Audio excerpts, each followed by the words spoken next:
Hello friends, let's do NCERT exemplar questions on chapter 1 of class 10th science textbook.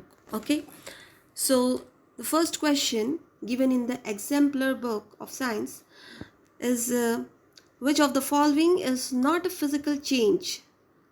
So, boiling of water to water vapor is yes, a physical change. Melting of ice is yes, obviously, it's a physical change. Dissolution of salt in water is a physical change. But combustion of liquefied petroleum gas, combustion here means burning of LPG, okay, is an example of chemical change. Moving on to the next question. Here it is asked the following reaction is an example of displacement reaction or a combination or redox reaction or a neutralization reaction. So here as we see that in ammonia the hydrogen atoms are being replaced by oxygen. See, hydrogen atom is being replaced by oxygen and H3 has become NO, right? So yes, it is an example of displacement reaction. Also it is an example of redox reaction because reduction and oxidation no, both are taking place. You see here the ammonia is getting oxidized where the oxygen is getting reduced as it gains hydrogen, and ammonia is getting oxidized as it gains oxygen, right? So both first and third option, and that we see in option C. So here option C is the correct answer. Now moving on to the next question, which of the following statement about the given reaction are correct? So here we see that iron is reacting with water to give you Fe3O4 plus 4H2. Okay, so in this iron metal is getting oxidized. Yes, it is getting oxidized. Water is getting reduced. Is water getting reduced by? Yes, water is getting reduced. Water is acting as a reducing agent. Is water here acting as a reducing agent? Yes. Water is not acting as a reducing agent. Water will act as an oxidizing agent, okay, because it is the water which is giving oxygen to our iron. Fine, so it acts as an oxidizing agent. So water here is behaving as an oxidizing agent because it itself is getting reduced and it oxidizes the iron to give you iron oxide. Okay, moving on to the next question. Okay, before that just see which option will be the correct one. Here we see first, second and the fourth are correct, so that we see in option C. So this option C is the correct answer. Fine. Moving on to the next question, which of the following are exothermic process? Okay, exothermic process, the one in which heat is released. So reaction of water with quicklime, yes, it is exothermic. Dilution of an acid, when you dilution means here addition of water to an acid, yes, there also heat is released. Evaporation of water, no, because in during evaporation it is the heat which is being consumed that changes the liquid state of water to the gaseous state or vapor state. Okay, and in sublimation also the heat is being used up in order to sublime the camphor. Okay, so our correct option will be the one which has first and second. So our option A is the correct answer. Okay, now let's go on to the next question. Moving on to the next question. Here it is. Okay, question number 5.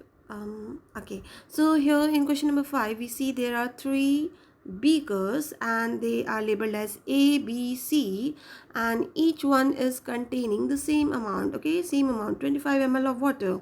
Now a small amount of NaOH, anhydrous CuSO4 and NaCl. Okay, so these 3 things are being added respectively into the beaker A, B and C. Fine. Now it was observed that there was an increase in temperature of the solution contained in beaker A and B. So what we see, the one in which NaOH is added and the one in which copper sulfate is added, there the temperature is rising up. Okay, it's increasing. It means there is an exothermic reaction taking place. And the one in which we are putting NaCl, there we see, okay, in case of beaker C, the temperature of the solution falls. Which one of the following statement is true? So beaker A and B, exothermic process has occurred. Yes, That is the reason why the temperature has increased. No, it is not at all. So this option is wrong. Endothermic reaction is not taking place in beaker C. It is exothermic. No, it is actually endothermic. Because of that only the temperature has fallen. You see, in C the temperature has fallen, right? So it is our option first and option fourth which is correct, and that we see in C option. Okay, so this is the correct answer. Moving on to our next question. So here we go. Okay, now in question number 6, what you see that there is a dilute ferrous sulfate solution. It is gradually added to the beaker which is containing acidified potassium permanganate. Potassium permanganate is KMnO4. Okay, so and how it is acidified, means it has some acid also. And so the light purple, what you see, potassium permanganate color, let me tell you, it's purple. Okay, it's light purple color, and in that the ferrous sulfate which is greenish in color is being added. Now what happens after addition? The purple color, okay, the purple color of the solution, it fades and it finally disappears. Which of the following is the correct explanation why it is happening? So here what is happening actually, that KMnO4, which is an acidified KMnO4, it is an oxidizing agent. Okay, it oxidizes the iron sulfate, and because of that the pink color of potassium permanganate, oh sorry, the purple color, okay, pinkish purplish color of the potassium permanganate, okay, KMnO4, is getting changed, and it is fading and slowly disappears. So what is happening actually here, this KMnO4 is reacting. I can write reaction for you all. KMnO4, okay, I'll just say it. KMnO4 reacts with H2SO4, okay, because it is acidified. So it is KMnO4 plus H2SO4. Okay, let me write also KMnO4 plus H2SO4. Okay, because the potassium permanganate is acidified. In that, when we are adding iron sulfate, that is FeSO4, what is being formed? We get potassium sulfate. Okay, it is no, here it forms K2SO4, potassium sulfate is formed. Along with that, what is forming? Fe2SO4 thrice, Fe2SO4 thrice, okay, plus MnSO4, okay, and there is when you balance the equation you will get exactly, and water is also being released, H2O. Okay, so here actually when you balance the equation, here it will come 2 KMnO4 with 8 H2SO4. okay, here 2 will come, this is 2 KMnO4 with 8 H2SO4, 10 will come over here, and K2SO4 with 5 of this, and 2 MnSO4 and 8 H2O. When we do questions on balancing the equation, that time I'll teach you how to do the balancing. Okay, so anyways, right now you need not to write this because it's an MCQ, but you have to understand that whenever acidified potassium permanganate is it's reacting with iron sulfate, the color of potassium permanganate fades away, because it is actually what it's doing, it is oxidizing the iron sulfate, and it because of which the color disappears after some time. Okay, so here the correct answer will be our option number 1, that is A. KMnO4, it acts as an oxidizing agent, it oxidizes FeSO4. Okay, fine. Now moving on to the next question, which among the following is or are double displacement reaction? Okay, so in double displacement reaction we should see that if there are two reactants, okay, and in both of them there should be the exchange of ions taking place. Okay, so there should be displacement taking place in both the reactants. If it is taking place, we call that as a double displacement reaction. Now let us see each of the option. In first option we see that it is Pb plus CuCl2. So here it is, what is happening, it's just a combination which is taking place, right? Chlorine is moving to lead and it forms PbCl2, okay, and copper is being released. So this is not double displacement, okay, so this will not be. But in the second option what we see, sodium sulfate Na2SO4 and BaCl2. See, Na2SO4, okay, so it is forming, Na is going to Cl, it forms NaCl, and here it is BaSO4, okay, so and this NaCl, okay, like this. So here it is, both the reactants, in both the reactants iron are getting exchanged, okay, ions are getting, okay, ions are getting exchanged, and there is a displacement taking place in both the reactants. So twice we see the displacement taking place, so it is double displacement, okay. In this also, in this reactant also displacement has occurred, in this as well, okay. Now I will show you the other two options also. C plus O2 is giving CO2, it's a combination reaction. Now in CH4 plus 2O2, here also no, here also there is no displacement taking place, it is just CO2 with the H2O is being released, okay. So in this case our correct answer will be only option B, okay, that is second option. Fine. Now let us go on to the next question. Okay, here it is.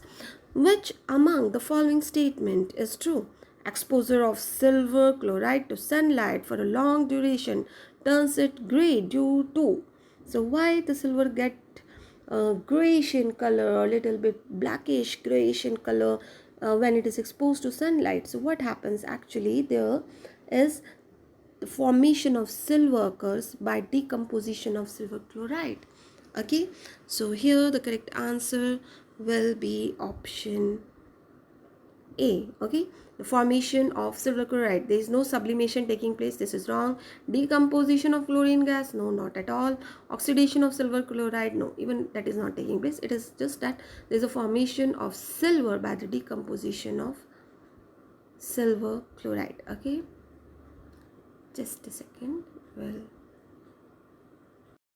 so here we go with our next question, that is question number 9.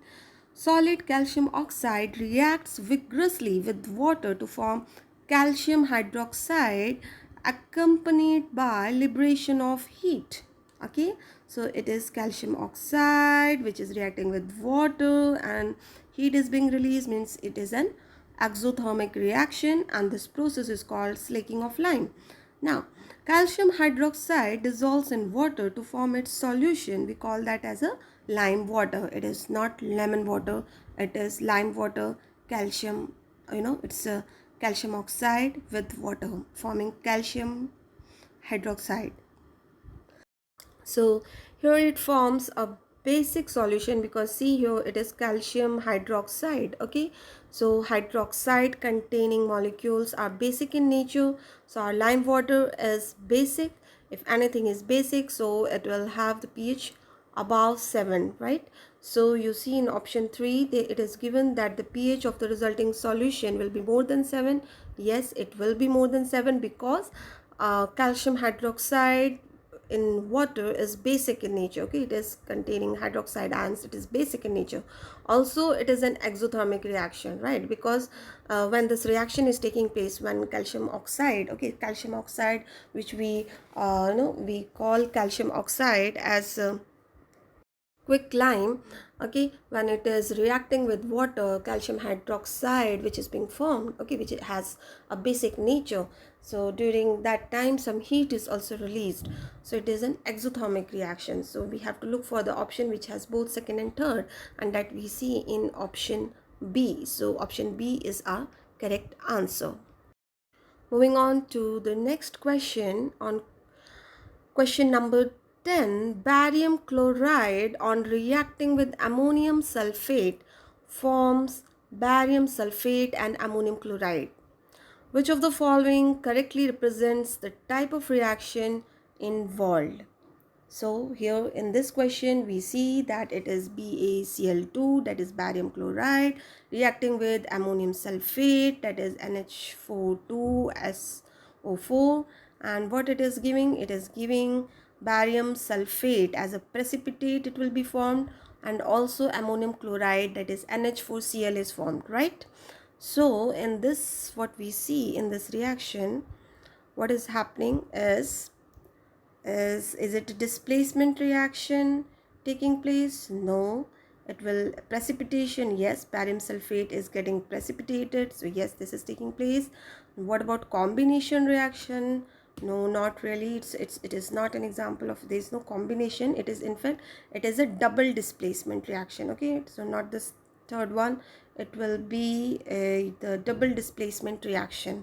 Okay, so I'll just write the reaction so that it will become more clear to you all. So we see barium chloride is BaCl2, right?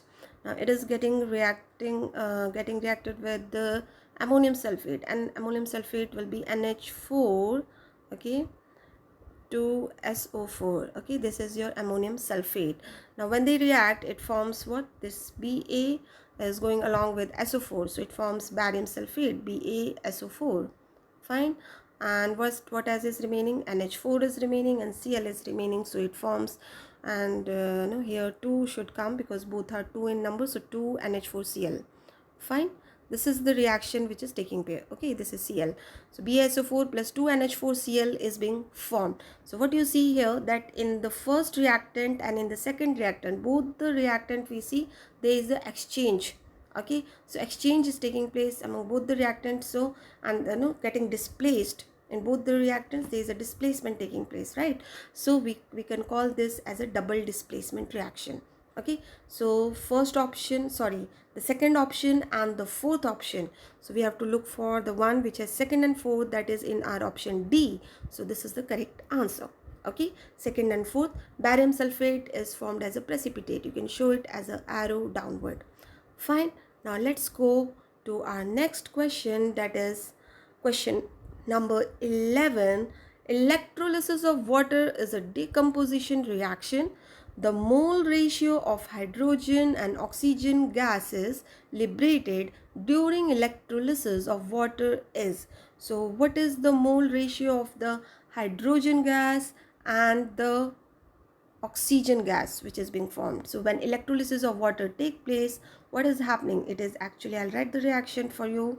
H2O on passing of electric current will form H2, right? And it will also form O2. When you balance the reaction, here you see there are 2 oxygen, so obviously we need to write here 2. Now hydrogen has become 4, so we need to write 2 over here also, right? Now we can find what will be the ratio, mole ratio of hydrogen and oxygen. So you have studied last year in the mole concept, right? So what is the ratio here? How many moles of hydrogen is being formed? So it is the 2 mole of hydrogen gas which is being formed, correct? This 2, and here nothing is written, means it is 1 mole of oxygen. Fine. So the correct answer will be our option B, that is 2:1. Okay, now let's go to our next question, that is question number 12. Which of the following is an endothermic process? Endothermic process means we have to see where the heat is being consumed, okay, or the temperature has lowered. Fine. So let's see. First one, dilution of sulfuric acid. No, dilution of sulfuric acid will be an example of exothermic, so this is not the correct. Going to sublimation of dry ice, sublimation, okay, there the heat is being consumed, so here yes, sublimation of dry ice is an endothermic reaction. Condensation of water vapor, just think about, will it be an exothermic or endothermic when the water is getting condensed? Yes, water vapor will change to the liquid state by absorbing the heat or by losing heat. What is happening exactly? Think over this. And evaporation of water, sure short, it is no, heat is being consumed, means it is taken. Okay, so temperature is lowered, right? There is no release of heat when there is evaporation taking place. Same thing is with sweating also. Temperature, or we say the our surface or body surface is cooling down. Okay, so there the heat is being consumed, and then it is not the liberation of it. When the heat is being liberated during a reaction or during any process, we can say that that is an exothermic process. But when the heat is being consumed, is used up, we say that as an endothermic process. Fine. In case of condensation of water also, it is an exothermic process taking place. Okay, it's not not an endothermic process. So here our correct answer will be option D. Okay, now on to our next question.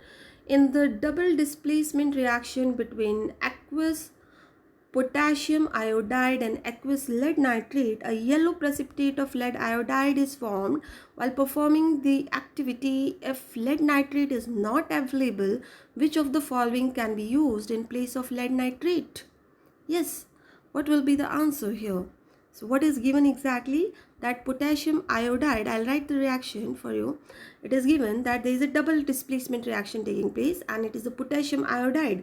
So potassium iodide, we write the symbol of potassium and iodine. Okay, potassium iodide, it is getting reacted with lead nitrate. Lead nitrate is, lead symbol is Pb. Okay, nitrate is NO3, and the valency of lead is 2, so we'll be writing 2 over here. Fine. So potassium iodide with lead nitrate is forming what it is forming? Yellow precipitate of lead iodide. Okay, so what is being formed? Lead iodide. So we'll write the symbol for Pb and then iodide. Okay, PbI2 with potassium nitrate. Okay, potassium nitrate will become KNO3 twice. Fine. So what do you see in both the reactants? There is an exchange taking place between both the reactants. So we can say it is an example of double displacement reaction. That is fine. Okay. So if you have understood this, what is asked in the question, that while performing this, when you are doing this activity or when this reaction is taking place, okay, which of the following can be used in place of lead nitrate? So in place of lead nitrate, okay, I'll show you the options. In place of this thing, okay, in place of lead nitrate, which one among the following can be used? Okay, so you can just see the options. Lead sulfate, can it be used? No. Lead acetate, that is, okay, lead acetate can be used, ammonium nitrate or potassium sulfate. So here our answer will be yes. See, ammonium nitrate and potassium sulfate will not give the precipitate of lead iodide. Okay, I'll repeat again. Ammonium nitrate, that is your option, this one. Okay, ammonium nitrate, this one, and the potassium sulfate.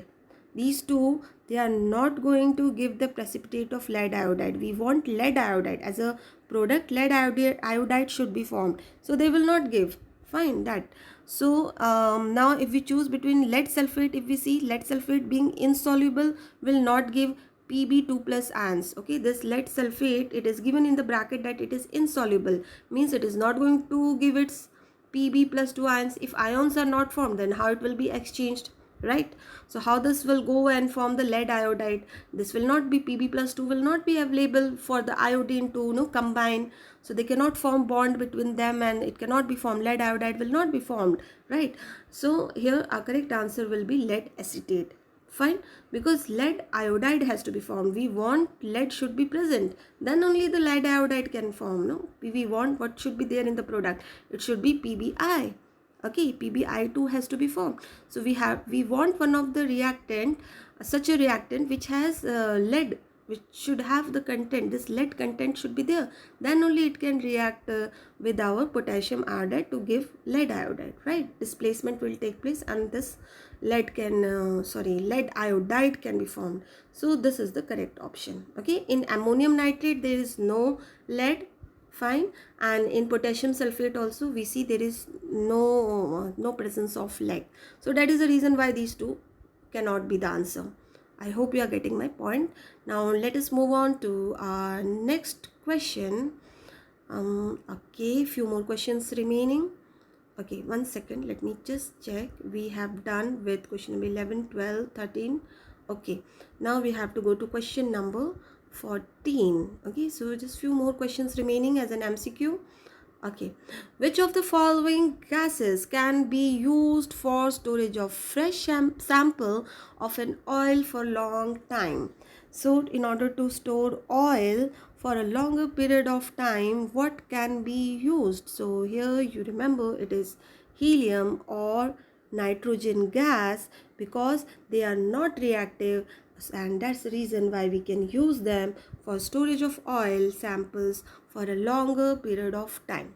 Okay, even many of your chips packet and all, they are filled with the nitrogen gas, and no, that will prevent rancidity of the chips. Okay, now let us go on to the next question, question number 15, that says that the following reaction is used for preparation of oxygen gas in the laboratory. Fine, and the reaction is given here.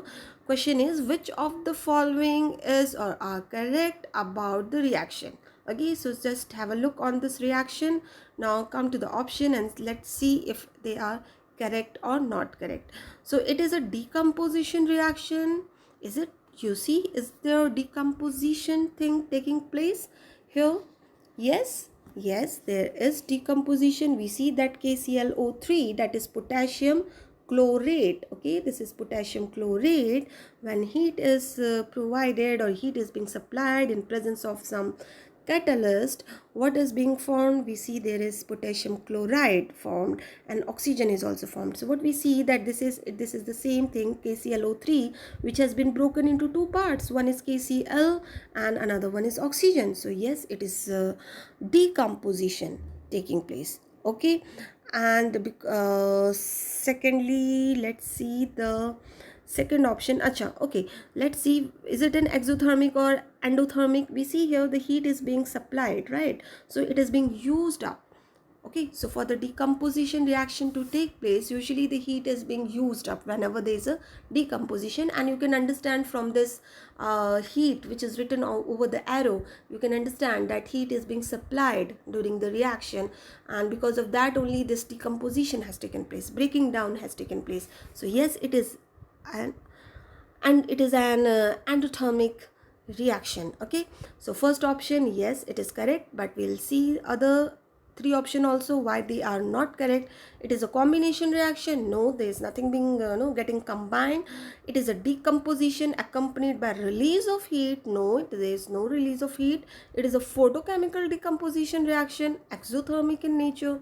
No, it's not exothermic. Again, it's not a photochemical. We don't see that as such, heat no, in the form of light is being provided.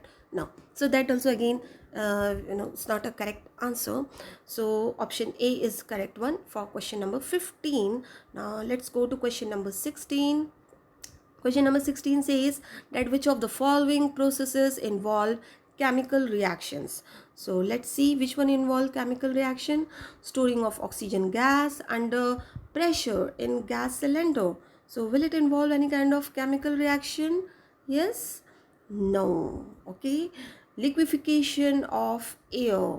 Liquefying anything in the gaseous state. When we are liquefying, how we liquefy? Usually by applying more pressure. Okay, like in case of liquefied petroleum gas is being liquefied in our in our cylinders, right? Then the third option, keeping petrol in a china dish in the open. So what will happen? It will it will just sublime, means it will there is no chemical reaction as such taking place. There is only change in state of the matter. Fine. In option D, what you see, that heating copper wire in presence of air at high temperature. What will happen when wire is being heated in the presence of air at high temperature? What will happen? Oxide will be formed. Okay, copper oxide, oxide of copper oxide will be formed, and hence it is a chemical reaction. Fine. Other rest of the changes which you see in all these three, it is just physical change which is taking place. It's not chemical reaction. So yes, option D is our correct answer. So moving on to our next question, question number 17. In which of the following chemical equations the abbreviations represents the correct state of the reactants and products involved at reaction temperature? So yes, you have to answer this. What is being asked here? You have to find out that in these all chemical reaction, which one is being abbreviated with the correct state of the reactant. What do you understand from the state of the reactant? Solid, liquid, gas. These are the three states of matter. Okay, so these three states of matter, now matter is here in the form of reactant and the products, right? So is the state of the matter which is mentioned here, you see in the bracket, you see that L is written here, here G is written, here L, G, all these things. Is it correct or not? That you have to check. Fine. So let us do this one by one. Let's see each of the option. In first option, it is 2H2 and it's written L. Okay, L stands for liquid. Will it be correct? No. So let us cross it. In the second one, H2 is written as gas. Okay, fine. Oxygen is written as liquid. No, again, this is wrong. And in the third one, H2 is gas. This is fine. This is also okay. It is in gaseous state. And H2O is written as liquid. 2H2O is written as liquid. Okay, is it going to be correct? Do you think so? That it will be no, in the liquid state, 2H2 with O2 in the gaseous state, and two things in the gaseous state, when they combine together, they will form something in the liquid state. Is it going to happen? No, don't think like that. If it is in gaseous state, hydrogen, oxygen, both are in gaseous state. In the gaseous state, only they will form the water molecule. Okay, that is in the form of vapor. Fine. So again here L is wrong. So the last option, which has all the states in the state of gaseous state, is the correct answer. So D option will be correct, because hydrogen gas is going to react with the oxygen gas to give water vapor, which is a gaseous state of matter. Fine. So now I think we are on our last question. Last question is on question number 18 here. Which of the following are combination reaction? So let's see which one is the combination reaction here. So here, let's see each one by one. First one, do you see anything getting combined? Is it so? No. In the second one, you see anything getting combined? Two things are getting combined. Yes, it's a combination reaction.